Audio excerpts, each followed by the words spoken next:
going to talk about animal sacrifice and how to deal with law enforcement agencies and the practical methods of stopping it in states where there is a law to abolish it and in states where there is no law.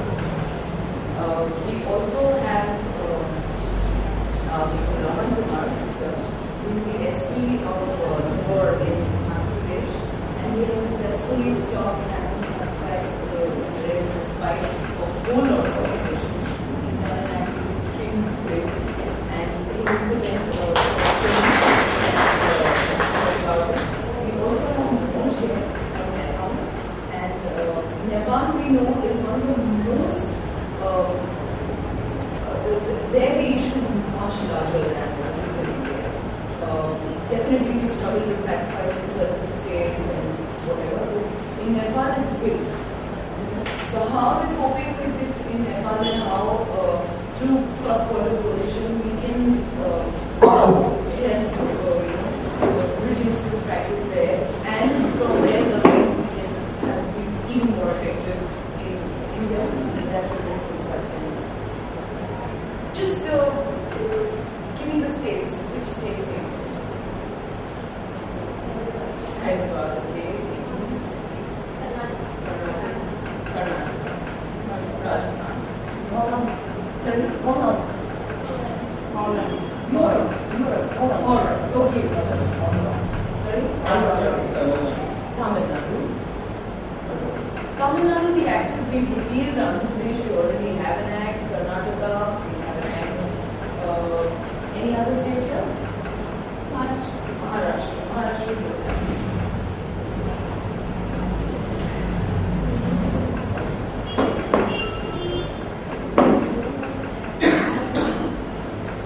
Why is this not working in some way?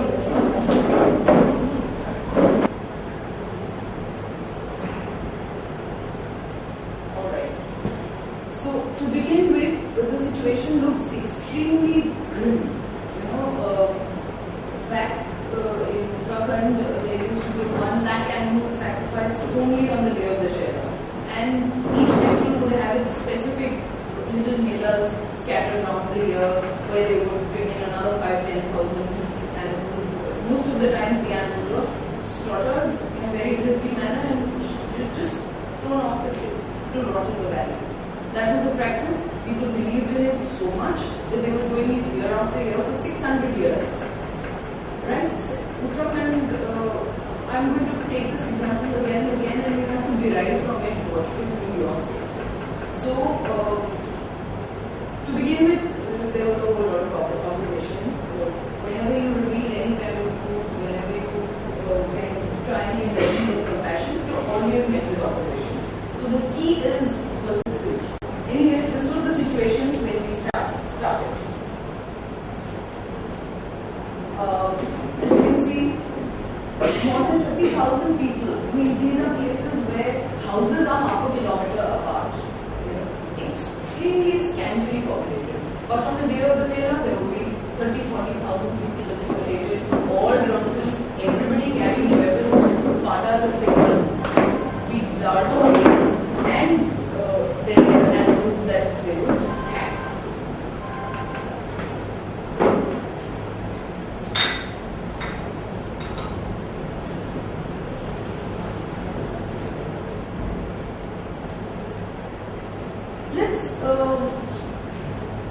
Let's explore what qualifies as animal sacrifice.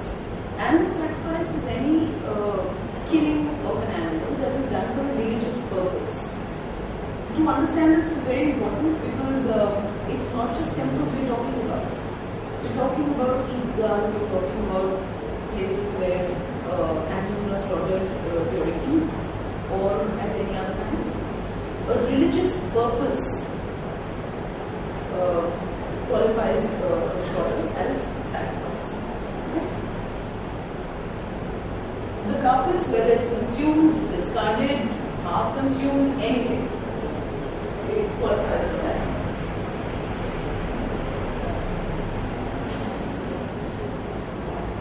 These images are extremely disturbing, but in order to go to the public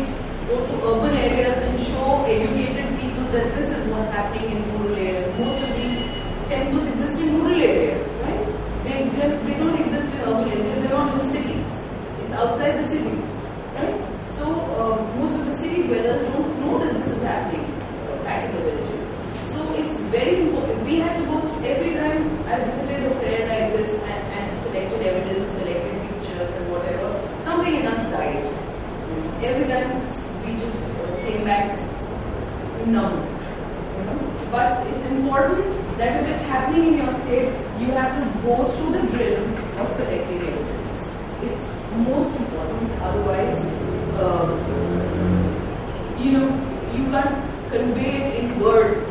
The way the picture is worth 1,000 words, right? So, what is the psychology of sacrifice? If you don't understand why people do it, you will never be able to change it. Yeah. So, it's important to understand why and who does sacrifice. Most communities that indulge in animal sacrifice have been historically repressed. That's a finding, right? Who have heard of women who kind of just go hysterical and have bouts of hysteria and whatever? Devi Ajati, they say, right? Now, what are these women? These are peasant women who cannot get attention of people towards themselves any other way. They have lifestyles where perhaps they get oppressed in their houses, they're made to work in the house, and their husbands perhaps just beat them up or whatever. So they get their 15 seconds of glory when they shake their heads around and say, "There's a baby again," right? So, or there's some kind of a hidden history where they somehow believe themselves that they're kind of getting incarnated. It's nothing but a psychological phenomenon. And whatever, but they definitely believe that there's something happening to them, right? So we can't go and just outright reject their claims of becoming a baby. I have to somehow just ignore that and understand their point of view. This is what they are going through basically. Lack of exposure, poverty, illiteracy, or some constant threat. Now this is most important. There is a fair called Bhukhal in Uttarakhand, where I went thinking that class up log bilkul gawar ho gaye, wo kuch nahi pata hoga. These are places where they've never heard of cardiology, they've never heard of coke, they've never heard of bottled water. These are places where a four-wheeler is something of a novelty. Such backward sort of places. Here I saw people, extremely rich people from Bombay coming with a bhaisa to at the temple. So sometimes it is, most of the time, it is lack of exposure, poverty, illiteracy and all, but other times it is the constant threat. These people had their sons or whatever in the army, a whole lot of army people or their kin sacrifice animals. That's been the history.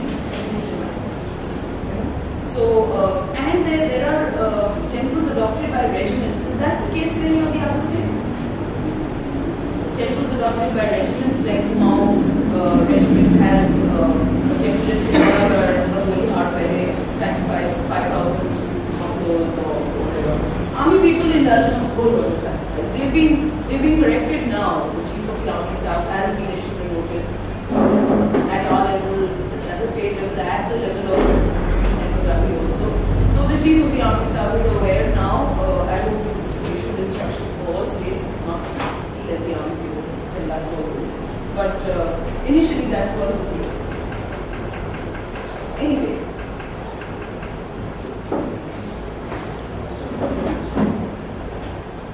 Okay.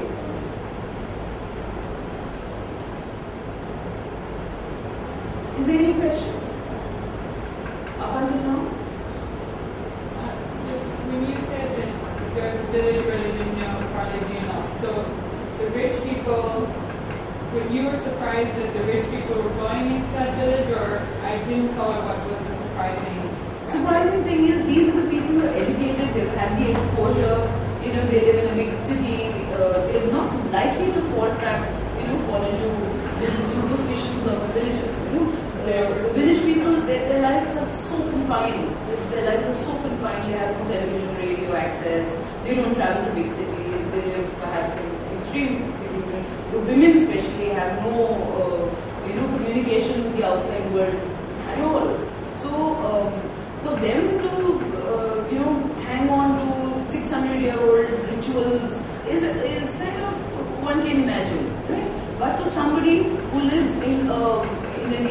town in perhaps Bombay or whatever and flies down to Uttarakhand, buys a bhainsa and goes up into the hill to hack it. That sounds kind of funny. So that's where we kind of tried to figure out that why did this gentleman come here? So his son is actually in the army and he thought that if he hacks a bhainsa, his son would be safe. Why does he go to this particular place? Sorry? Perhaps he hails from there or something. There is some connection always. And some temples claim to be extremely powerful, temple authorities make these claims that, you do this here and, the goddess will save your son and make you rich and a whole lot of things. Yeah. Over.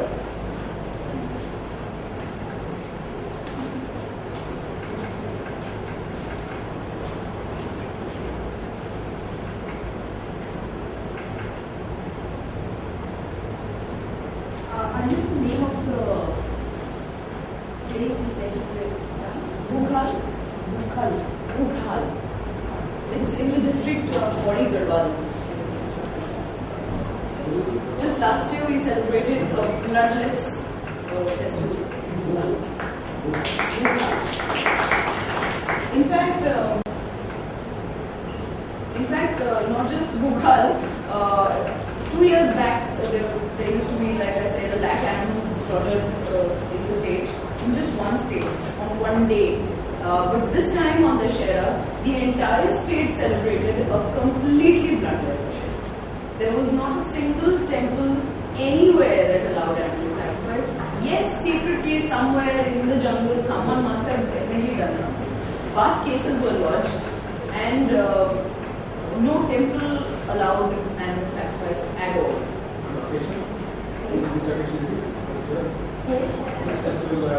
Dussehra. No matter what individual festivals they might have, Dussehra is still the biggest. I believe that goes for all states, right? So why do the temple committees object or resist change? Why do they encourage animal sacrifice? Because the temple priests earn a lot of money. That's been the learning at least in one state, that every one bhainsa slaughtered actually, if you take a bhainsa to slaughter, you have to spend 1 lakh rupees. 7 days anushthan in the house, then you slaughter a bakra, then you go to the temple, you slaughter the bhainsa, then you do something else, another 7-day anushthan at home. So 1 lakh rupees, sometimes people have to sell their lands. The poor farmers have to sell their lands in order to finish the ritual so that their son would be safe, something like that. So temple committees have a whole lot to learn because the popularity of the temple, the awe with which people, to a routine temple perhaps you wouldn't feel that kind of awe, but when there are lives given for a certain place, then that place gets famous. Taking of life publicly in a brutal manner, encouraging or compelling to do so, inspires awe and fear in the minds of the gullible, and the temple gains importance and fame. Now let's come to the legal provisions. Basically, whichever states have specific laws abolishing animal sacrifice, that's there. But even without it, even for the states that don't have a law abolishing animal sacrifice, like perhaps Maharashtra, the PCA Act itself is quite sufficient if used effectively. It would not, the existing laws do not allow animals to be sacrificed outside of a registered slaughterhouse, at least in urban areas, and where it is not an urban area. Unnecessary pain can definitely not be given, no matter what the purpose, right? So that's there. Like I said, unnecessary pain has to be avoided. A young animal cannot be slaughtered, a pregnant animal cannot be slaughtered, but generally for sacrifice we've seen that male animals are brought to the temple. Alright, so you can use these sections of the Indian Penal Code to Section 429. Section 429 is of the Indian Penal Code.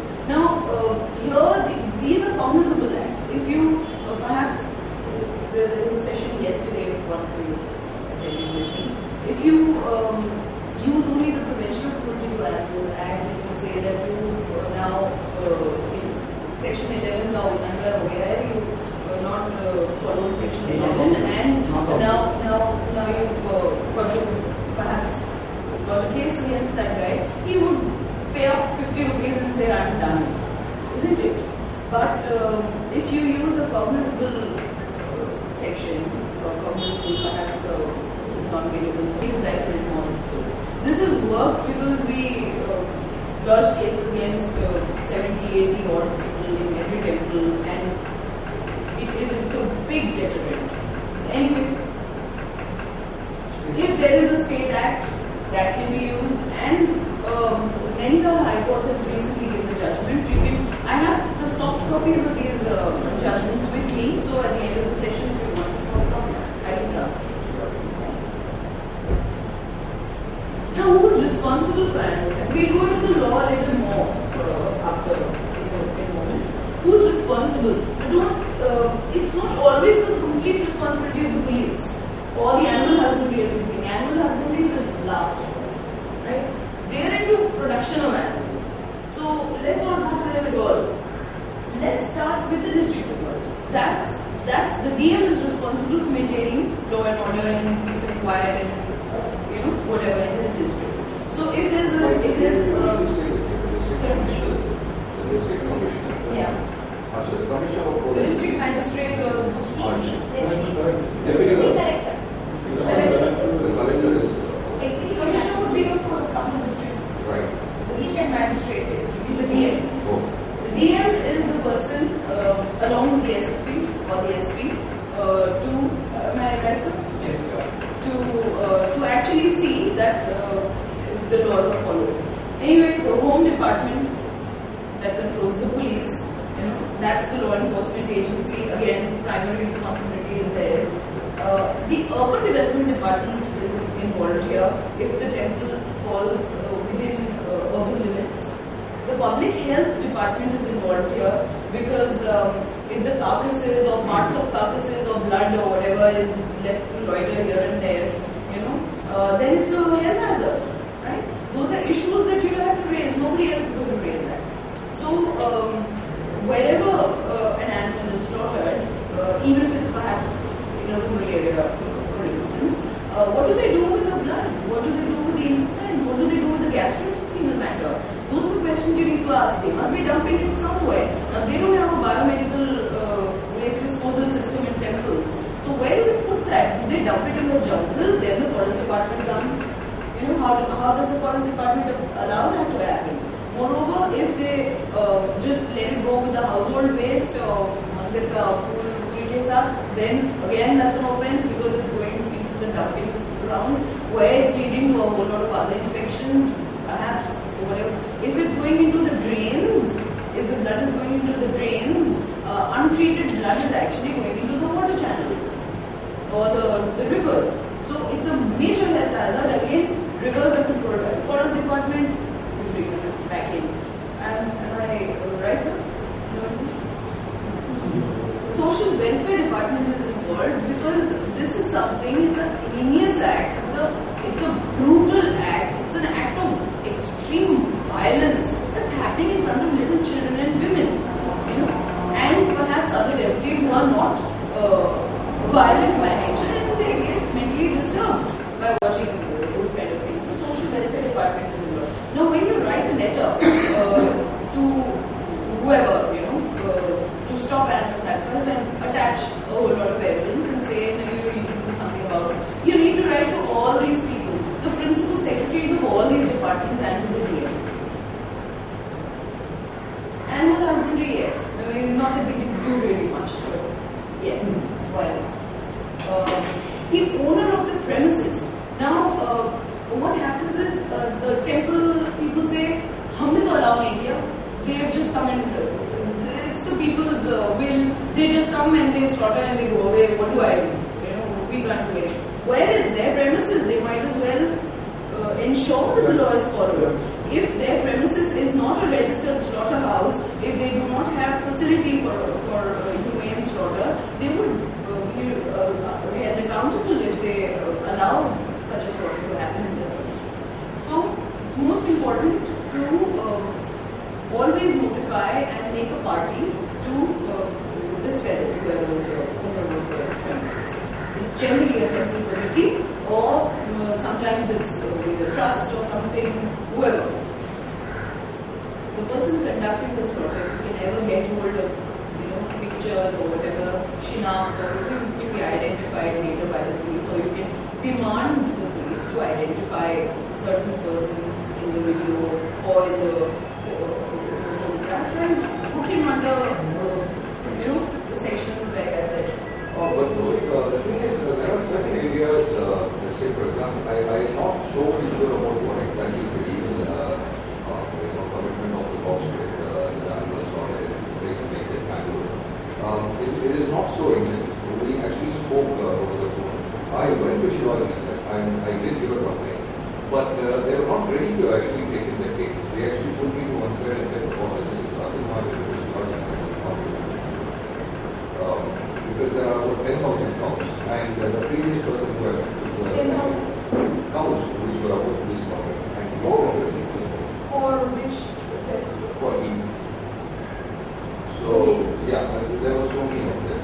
And we could actually save the animals in, or I say, some other areas, other areas that we could save just around 50 to 25 cows. But the other technology we could do a whole area, about 5 kilometers just to For slaughtering cows, there's also a High Court judgment of Canada, which clearly says that Quran does not require a sacrifice of cows during Eid. It is absolutely irrelevant. So people, if they do it, they're perhaps not justified in doing that. Moreover, where were these sacrifices? Where the sacrifices happen? We just sold to the people. The people took it and These 10,000 were being sold. Sold, yeah, exactly. So we tried to catch it at the roots. We actually selling is not an offense. You have to get to the offense. Yeah, we went to the areas where they had these cows, and you can see that they are keeping it in a very dark corner, and they used to slaughter it on the night. But we gave knowledge towards that, and we gave to the SSC. We could save around 25,000 different areas, but we really couldn't get into the rural areas where they were taking the cows. Okay. We couldn't get there. In that case, try a different method. Because selling is not an offense, try a different method and ask them if they have a license to sell these animals or in some kind of a mela or if a cattle market is arranged. Then whose premises, on whose premises has the cattle market been arranged? What is the contract? What are the terms and conditions? Are they keeping a list of the photo IDs of the owners or whatever? Ask for the cattle market paper. Right. We actually tried to take the advocate and we tried to stall the cows from selling it. But absolutely nothing to be done in this area. Even though the commissioner would do anything. I have a basic, told that you can ask whether they have the licenses to. Who is going to answer that? No. Basically, these are the questions that you get the DM to do. You, as animal welfare organizations, if we perhaps go head-on with the public where there are numbers involved, we would never be able to match them. Their numbers and their bloodlust is too high at that time. Exactly. So it's best to get the government, to compel the government to do it. And the more firm and persistent you are, you can get the government to do it for you. And perhaps when a man in a uniform goes there, and asks a couple of questions, things get a lot easier. So, one suggestion, madam. yeah. Actually, the Prevention of Cruelty Animals Act, it's only saying every district they form the one animal welfare organization. It is a statutory body. Collector is the chairman, and yes. Vice chairman is SP, and just is the secretary. Yes. The lack of that committee, they are not functioning. They are not part of this SPCA is mostly, there's 600 SPCAs, or there should be at least, Yes. throughout the country as per the Supreme Court notification, but most of them are defunct, or even if they are made, or they do just a meager bit. So, the DM, like I said, is one person responsible majorly because he is the chairperson of the Society for Prevention of Cruelty to Animals Act, which is responsible for implementation of the principle of prevention of cruelty to animals Act. So, by virtue of being the chairperson of SPCA, you can remind him of his duty to ensure that unnecessary pain is not given to any animal, to ensure that no carcasses are seen loitering around. Every 6 months they have to conduct a meeting. That's another issue altogether. Yes. SPCAs are not conducted very well, and they're not very functional. They're not very efficient. That's true. But anyway, what we can do is try and become members of SPCA and then make it work. Rather than sitting on the outside and saying, "Hey, this is not working." Why not join it and shake it up?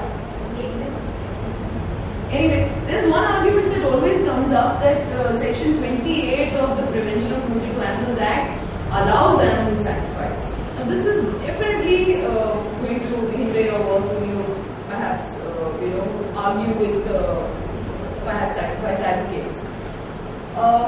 It says, Section 28 says, savings as respects manner of killing prescribed by religion. Nothing contained in this act shall render it an offence to kill any animal in a manner required by the religion of any community. Right? This is what the section says.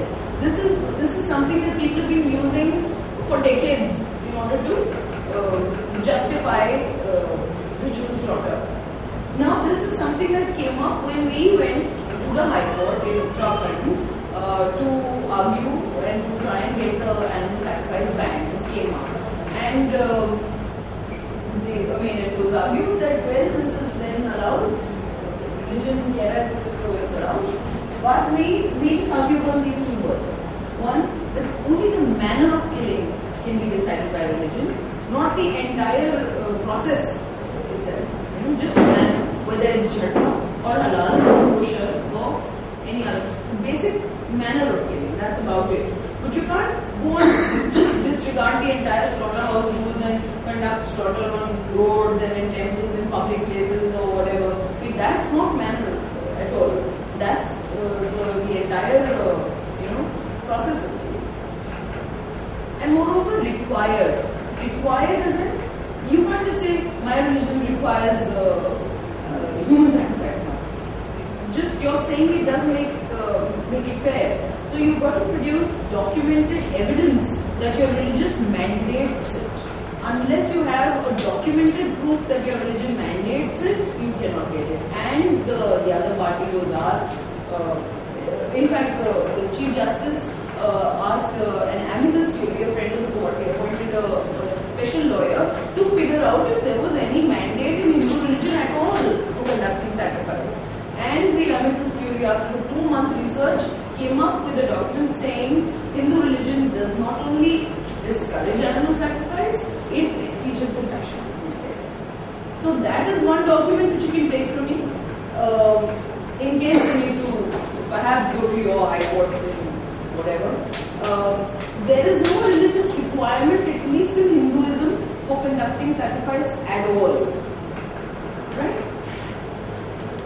So these are the two things that clearly prove that Prevention of Cruelty to Animals Act does not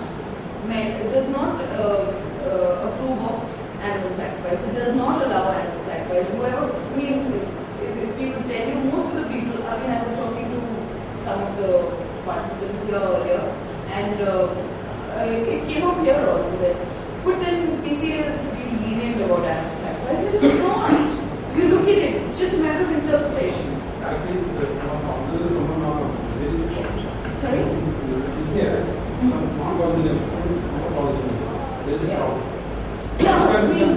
Possible are very few actually.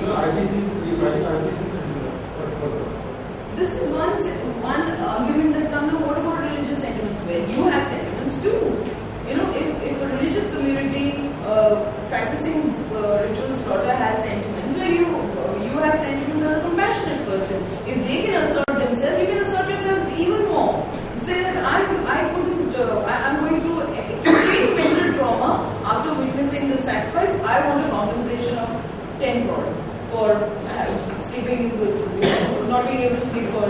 month after watching that.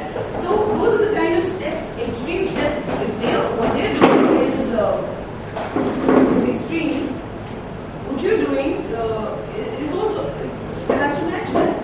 So don't be on a back foot about your sentiments.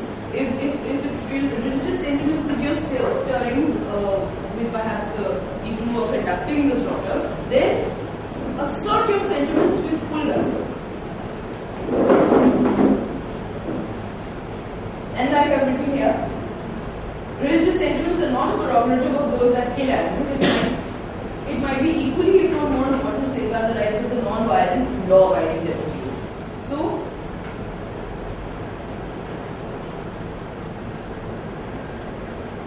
and I mean, like it happened with me, thrown out of temples, off and on, but the key to actually getting there is being completely persistent. Because, like I explained, you're on the right path. It's completely legal. What you would be saying to stop sacrifice is completely legal, 100% it's proof, and you have all the arguments. So just stick to your point. Now, this is another argument that comes up. What about the wrath of God? What if my son dies? Would you be responsible if my son dies? Something like that, you know. So, well, all those are born must die. People who kill animals to appease the gods have not lived any longer than those who are not, you know. Moreover, places, it's known that, have you heard of this place called Kalahandi in Odisha? One of the poorest places in the country, and but they sacrifice animals, maximum animals over there. They used to, they've stopped now. Moreover, some of the places in Uttarakhand where they, like I said, Bukhal or Holy Heart or whatever, are one of the most backward, poorest places, hit by natural calamities almost every year. They have landslides, they have famines and all sorts of things, and people die every year. Well, you can give similar examples perhaps in your area. Tell me, in Udaipur, are these communities extremely prosperous and rich where they conduct animal sacrifice? The ones I'm seeing are just the simple farmers. It's pretty Yeah, so if killing animals has not brought extreme fame and fortune to them, well, it's perhaps some people who live in Delhi and Bombay and Calcutta who live nice, prosperous lives. They don't kill animals. They live happily and safely. So these are kind of arguments that you have to face and just be prepared. Now, the best way to run this kind of campaign would be, since you're going to fight masses, the strength is in numbers on the other side. So you want to also collect strength in numbers. Media is the best way to get this. Media is the only way perhaps to win this war. Make a plan of action, which we'll come to in the next slide. Gather as much support as possible with the media and other non-animal welfare organizations. The minute you start saying, oh, this is against animals and it's cruelty, well, they say, oh, but we are more bothered about humans. But talk to them in the language that they understand. Tell them that, well, this is actually, the carcasses rotting in the valleys are actually spreading diseases in other villages, and the water sources are getting contaminated, and it's causing the children to become dehumanized and brutal and whatever. Get them to understand the human angle of it, and get non-animal welfare organizations involved, get the children's organizations involved, perhaps Mahila Ayog or whatever, Mahila organizations involved, so that your kind of argument or whatever you're saying seems fair.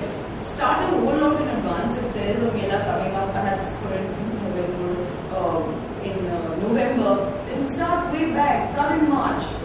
Start getting support from all the local organizations, small organizations, traders unions, this, that, whatever, and make it look like a cross-section of the society asking for the ritual to stop, rather than just a few animal lovers.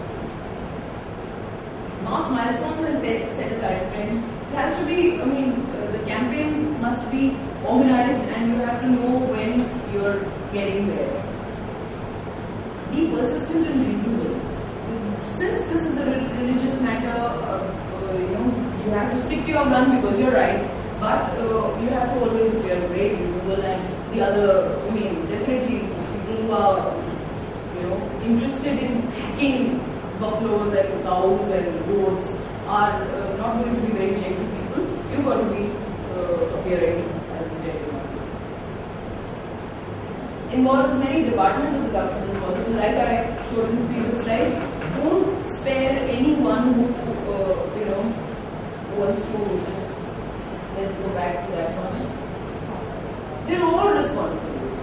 So whenever you write letters or whatever, mark it to as many people as possible, all the organizations that you worked in. That's the key to success. Involves schools and colleges. Always let the children, the newer generation, get with you.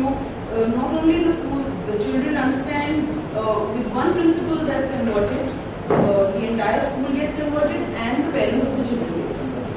So it's a big number. You have to talk to one person and you've got 3,000 in your pocket.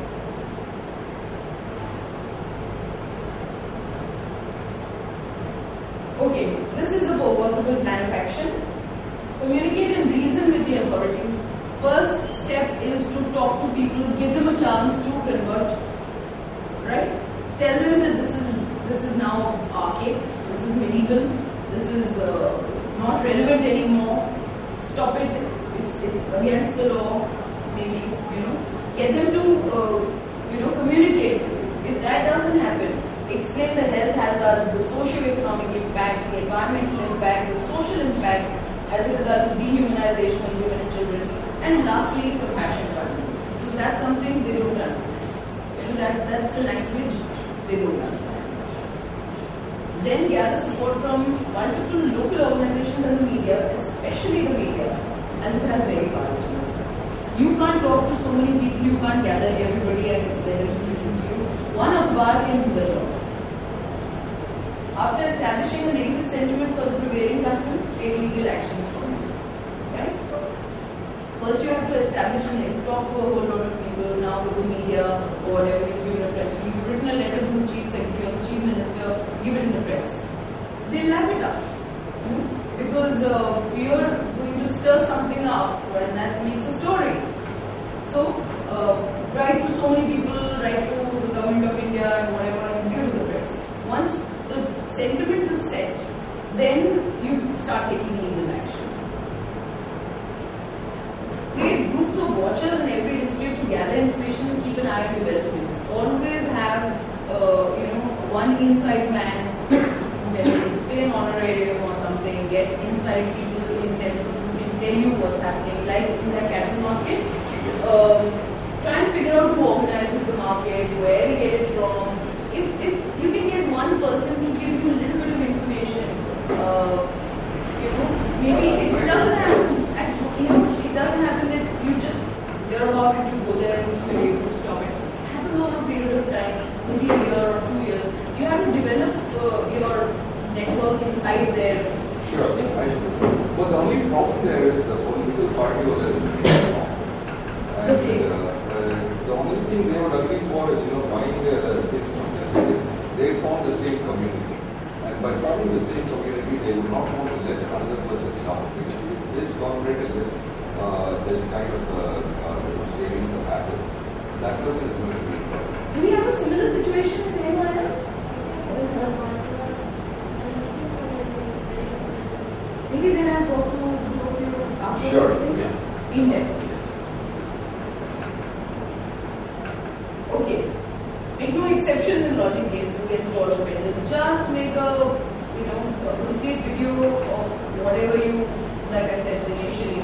You got to gather evidence. That's most important. It's unthinkable for us to watch heads roll and all that, but you got to gather evidence. Otherwise, if you shy away from that, then the offender is supposed to stop you. And if there is not already a prohibition of animal sacrifice in the state, then approach the High Court for further relief. the key to getting the cases lodged and whatever is just in climbing the ladder. Get the Thana doesn't listen, go to the SSP, doesn't listen, go to the DIG, go to the IG, go to the DGP, go to the press, go to the Home Secretary, go to the Chief Secretary, anyone. They are more likely to listen than political parties. So, because these people would be directly, if the court, if you go to court and the court asks them, it's not going to ask the minister, it's going to ask perhaps. But even their power doesn't come. This is so. Even their power doesn't come. Once they see that you're getting into, you're creating an influence and there is a lot of press involved, that's why I said it's always the media. Once you have the media with you, everybody listens to you. Yeah? And now I'm going to show you a whole lot of slides which are only paper clippings, which will show you how actually important, how crucial media has been in getting us.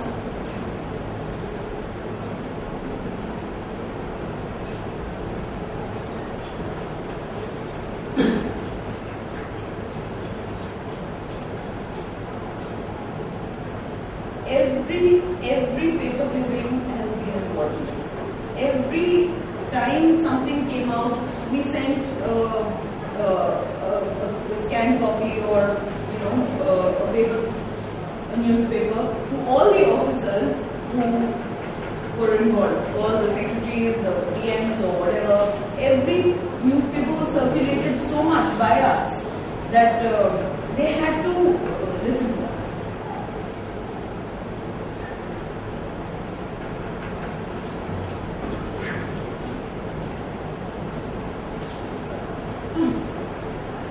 Get the press to come to you, to listen to you, host a little bit of a party for the press and whatever. Create an alliance with maybe some of the journalists. This is how we started the campaign. So, any further questions? We'll address that. Yeah, sure. So, Madam, you could able to do it without support of the police department? No, we could definitely not do it because even after it had been banned by the High Court, in order to get that court order implemented, then we had to get the Chief Secretary to give another order to all the DMs and the SSPs. And once he had done that, then we got after the SSPs for 1 month before the Dussehra. I was calling them up every second day to ask them if they have asked for PAC, if they have given the PAC requirements. Because certainly when there's a mob of 30 people, then the SSP will say, "Hum kya kar sakte hain? Law and order situation ho jayega agar hum rokenge." So the thing is to get the SSP to make his PAC requirement well in advance. Then once you've done that, once you've made 10 calls to him and written, perhaps 2-3 letters in the span of 1 month, then he doesn't have, in the last 11th hour, he can't say, "I can't do anything." So you've given him umpteen reminders. And every time you give him a reminder, you give a copy to the press. So it's out in the open that the chap has been reminded so many times. Right? So he has to, the SSPs are crucial, sir. Absolutely crucial in preventing this. Because they are the ones who actually, make the requirements and ensure that it goes smoothly. And many times we have faced a whole lot of this thing with a mob of people. Instead of bakaras or bhaisas, obviously the coconuts were used, and a mob of men would go inside the temple and then fling coconuts from there at us. And just the SSP and I are standing without any expression on our faces, and like anytime any coconut hits it, it's pretty violent. But since there are like tens of thousands of people there, if you run also, it's like then the game is theirs. So just one has to be brave and one has to be completely persistent, no matter what.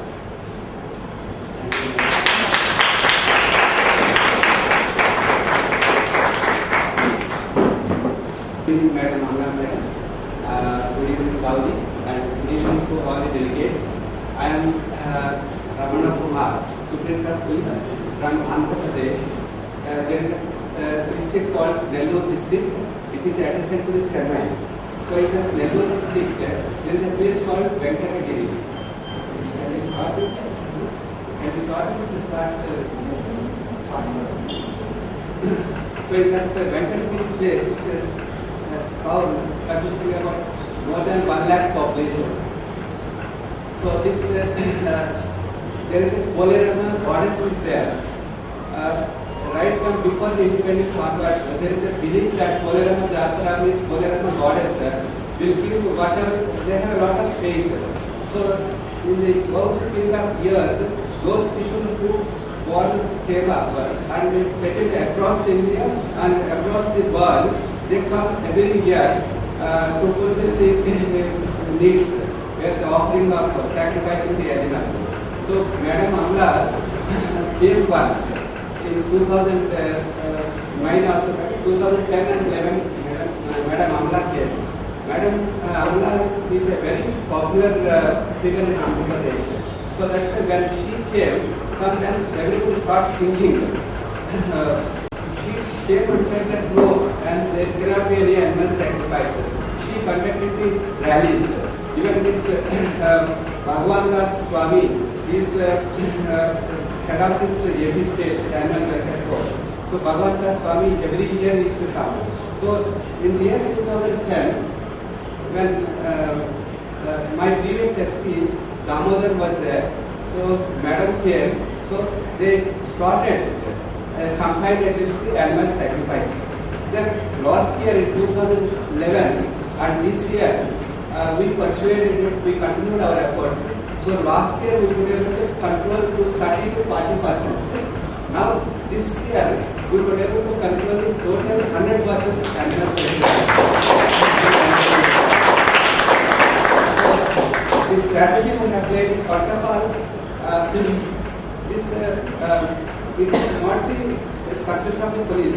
The animal welfare people, the anti-slaughter activists, they are after us. So, see, we see one thing you all have to understand that. There was a stone building incident. Pardon? There was a stone building incident that happened In Hyderabad. Recently for this sacrifice. Yes, that is a different one. But I am talking about Nellore district where lakhs of people will come from this Kolerama Jatra. So what happens is the strategies we have played here is that first of all a long-term plan.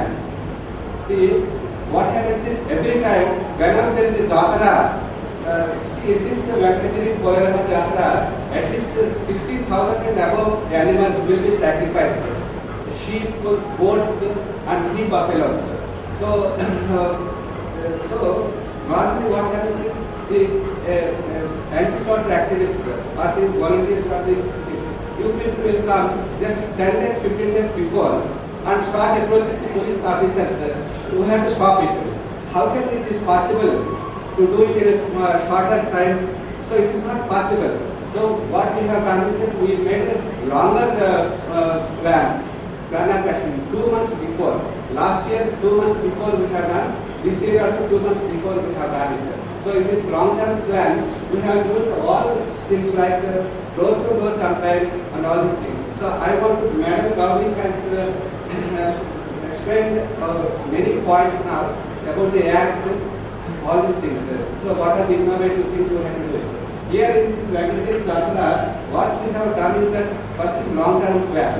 The second is that first of all, I have selected the ministerial police officers of my district. So what happens is this Kolerama Jatra, every time about 500 to 600 police officers, about 500 to 600 police people, constables to the officers, they will be called for 1 hour's notice.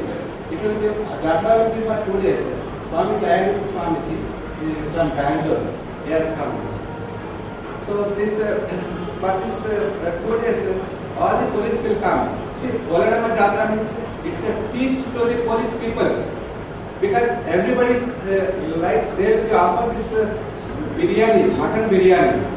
So suppose if a person like you come to us, that would listen because you are, we have a very good peace, in these 2-3 days time. Then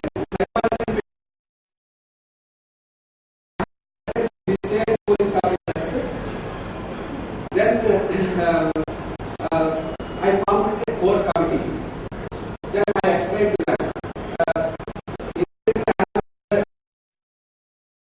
So that's, I explained to them. So we have to do this one.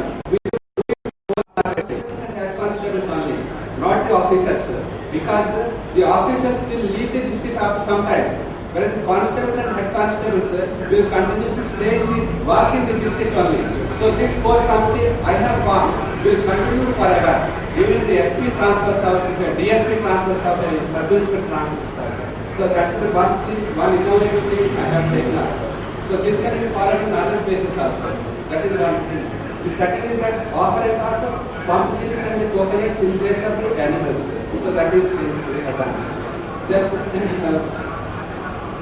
Then yes, we have, see, in this jatra, of course in every jatra, this is coupled with the another thing of liquor consumption.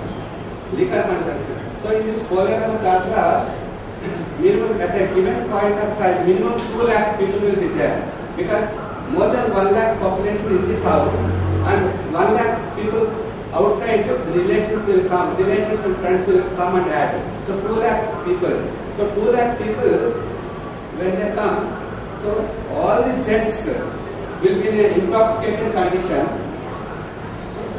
So this is, I am talking in Telugu, I am addressing all the public people. I am just warning them, like I throw an open challenge.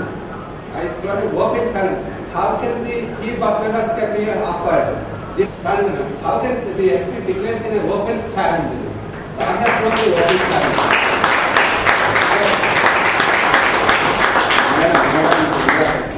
So when I had thrown the open challenge, what happened, after 2 days of my meeting, the local MLA, he said that, the animal sacrifices, he gave a press statement that animal sacrifices will continue. We cannot stop the people's faith. MLA has said that.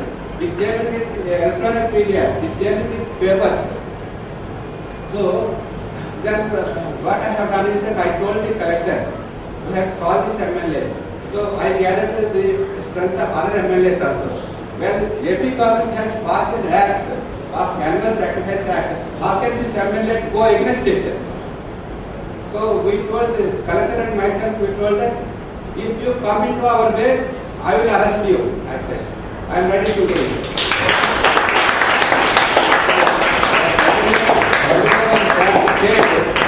MLA was damn scared. He could not see me. I was there for 2 days, 3rd October and 4th October. I was literally camping there. Then MLA has no guts to approach me. So that's how I have boldly done it. The one thing is that, so what I need to say is that liquor consumption. So 90% of the gents will be in an intoxicated condition. They carry one buffalo or one goat or a sheep in a very man. So previous experience is that when they are in an intoxicated condition, then they used to revolt against the police also. So police could not do anything. So what I have done is that two-way approach. First of all, we have to 100% prohibition of the liquor. First of all. So what we have done is that we have found that in Venkatagiri, all these routes are there. All the from Tirupati, from Nayapet, all these places. Every route, not one check post. In every route, I put 2 check posts, 24 hours in 3 shifts, and 7 days before, 1 week before I kept it. I personally started, officers are posted along the demand. So we could able to seize the liquor bottles, we could able to send the drunken fellows away back, and we could able to seize the knives, butcher knives, and we could able to, we sent back all the animals. We sent back all the animals. So that's how we could able to control it. But then once no person is in an intoxicated condition, the good result is that everybody used to start listening to the police police. Then second good result is that women, they used to come out of houses, start praying the goddess Dussehra. That is the good result. So that legal prohibition has helped us to stop animal sacrifice. So that approach we have done. So these are the two things. First is that I have found the vegetarian police officers for company. Then second is that I implemented this legal. Then I did a long-term plan. So this is how I could able to achieve it. And another thing is that without help of the animal welfare board, without the help of all of you, we cannot achieve it. You should be there. So here we would able to see that even Muslims also, they have faith in, the local Muslims have faith in Dussehra. So they also said that I'm very happy. So then by door-to-door campaign, what we have achieved is that we convinced the people. We have not booked a single criminal case. We have not used any harsh method. We convinced them. As a result, he is a member company member. So when I got a challenge, then I went to the guest house. I told her, if you have any issue, you come to me. I will be in the Vakadagiri only today. Then these people came. So they were outside the compound at the gate. My officers told them, SP is very angry, don't come. So then they waited for 2 hours. They want to request me, sir, please allow us. Then we have created some strategy. So my officer, DSP said that SP is very angry, don't come now. So they waited 2 hours outside the gate. So then they said they come to conclusion that we'll hand out the buffaloes. So then after 2 hours in the evening, I allowed them. Then made them sit. Sir, we'll take the 3 buffaloes, offer the puja and go around the town, town, and then on the day of we will hand out to you. Okay, you put it in writing. So I made them commit on paper. Put the signature, name, cell number, date, time. I put it. So this is one document every time in my pocket. Then that's how I get able to achieve. Then on the day I put some police officers, 24 hours surveillance on these 3 buffaloes. So on the day of Jatra, he is a constable only. A constable like that. I empowered him. We have to empower the constables. Then they will do the wonders. So the secret of success is that about constables and head constables only. So that's how we could able to achieve this kind of sacrifice. Thank you.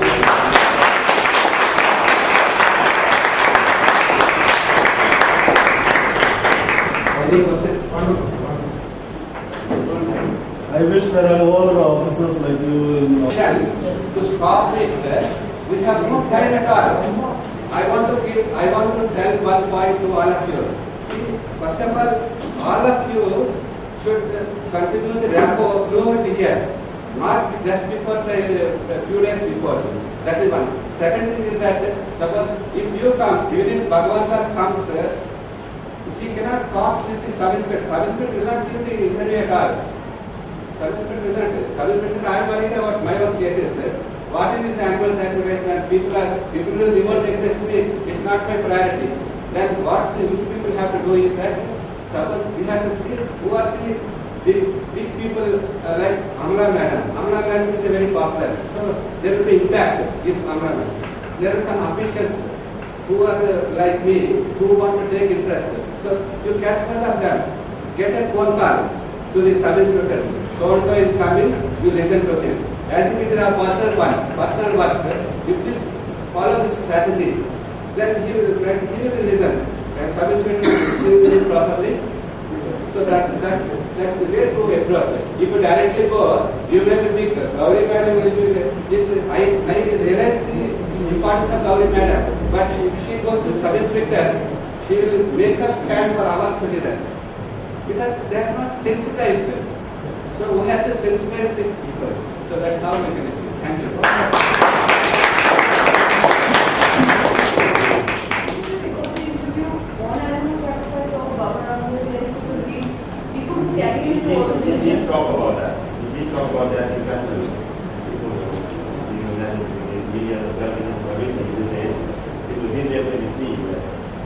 trying to, we just don't want to lose any options that we have now. Okay, you want more options. Exactly. So we want our round there.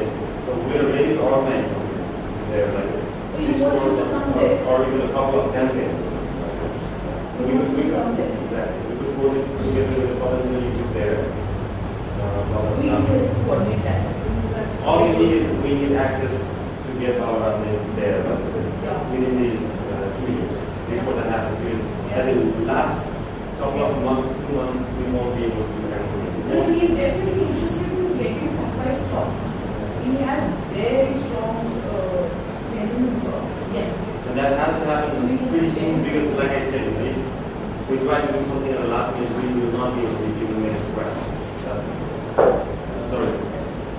First, you said you want to just form a task force. That's what you said. You are coming here especially to constitute a task force. Yes, you stay on that. I'll give you the bet that I will lead the task force.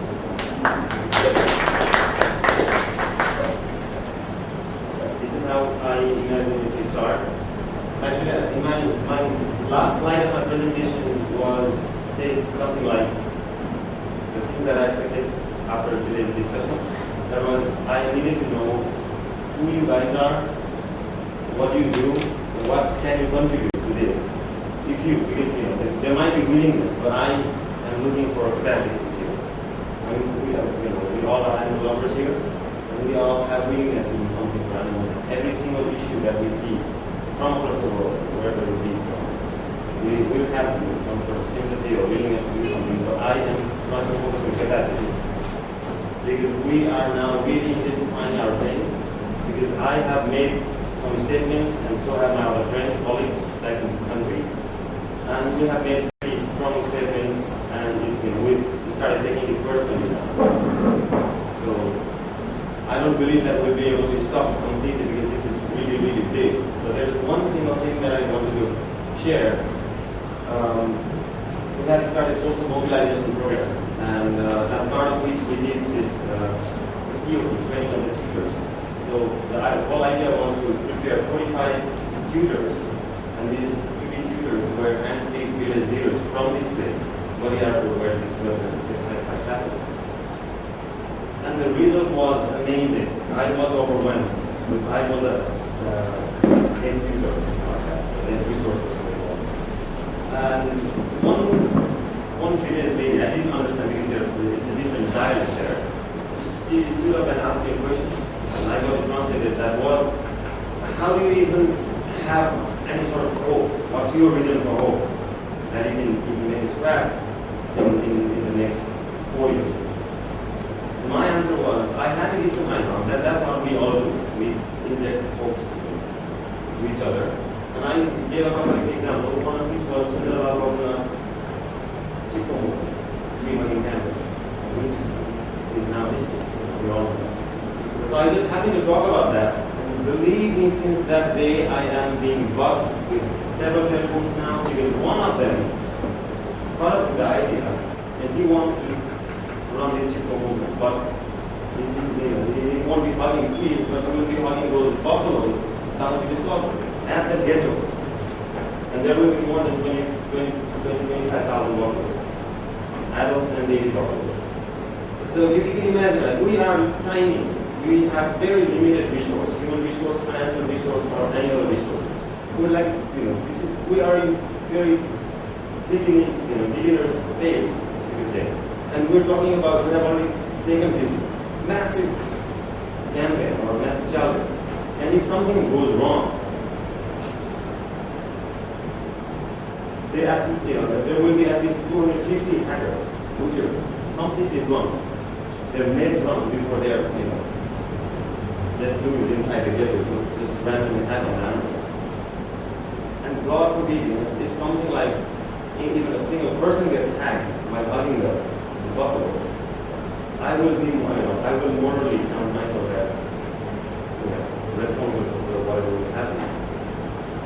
So we have envious people, we have envious mass. We're trying to take every single possible manner. We're fighting PIO, quality investigations, and all that you talk about, you get on job issue actually. But we will need backup.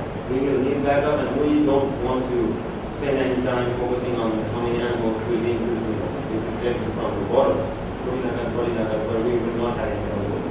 But definitely, yes, if we can do something, and if they really want, and if they get a clear instruction from wherever they need to get any instruction, they will be able to completely see the border.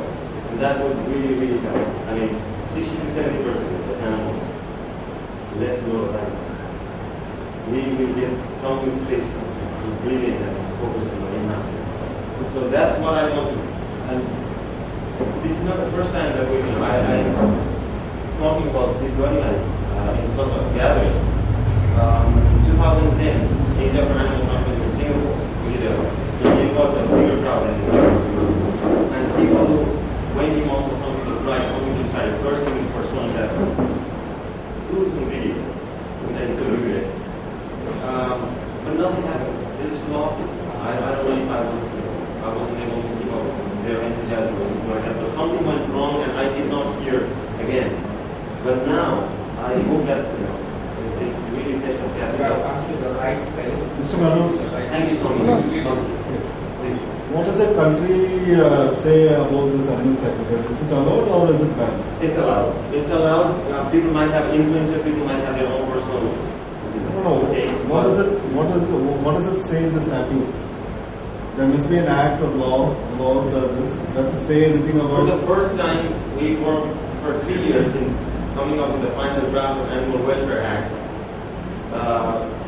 I have consulted with Indian, friends, Mark Beckhoff, Jane Goodall, lots of other people, and they think, it's a very good draft. We presented it to the lawmakers. No. So as of now, it hasn't been passed. As of now, there is no law that prohibits sacrifice. Neither a law that allows it.